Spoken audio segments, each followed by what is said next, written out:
நேற்று காங்கிரஸ் மிகப்பெரிய அளவில் வெற்றி பெற்றிருக்கு. முதலமைச்சர் அவர்கள் போய் பிரச்சாரம்லாம் பண்ணார். இருந்தபோதும் காங்கிரஸ் பிரம்மாண்ட வெற்றி பெற்றிருக்கு சார். தம்பியோட கனவுல போல. ஆமாம், ஆனால் காங்கிரஸ் தானே ஜெயிச்சிருக்கு.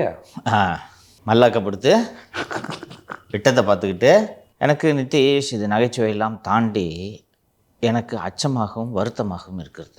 பிஜேபி வெற்றி பெற்றது அப்படின்றதுக்கு பிஜேபி வெற்றி பெற்றதற்கு தேர்தல் ஆணையத்தின் துணையோடு தான் பிஜேபி வெற்றி பெற்றதுன்னா தேர்தல் ஆணையம் துணை தான் செய்திருக்கிறது, அதை மறுக்கலை. தேர்தல் ஆணையம் பிஜேபிக்கு துணை செய்தது என்றால் துணை செய்தது. எப்படியெல்லாம் துணை என்றால் எப்போது தேர்தல் தேதியை அறிவிக்க வேண்டும் என்பதிலிருந்து தேர்தல் ஆணையம் உதவி செய்கிறது. ஆனால் தேர்தல் ஆணையமே இவ்வளோ பேரையும் கூட்டிகிட்டு போய் கையை பிடிச்சி அப்போ அந்த தாமரையில் அழுத்து, அப்புறம் அந்த ஜேடியூக்கு என்ன சிம்பிள் தெரியல அதில் அழுத்து என்று தேர்தல் ஆணையம் செய்ததா?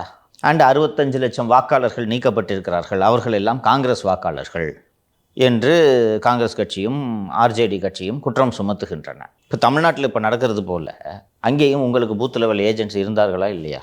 அந்த 65 லட்சம் வாக்காளர்களை நீக்கிறாங்களே, அதற்கு 45 நாட்களோ என்னமோ அப்பீல் ப்ராசஸ் இருக்குல்ல, நீங்கள் அப்பீல் செய்திருக்கலாம் தானே.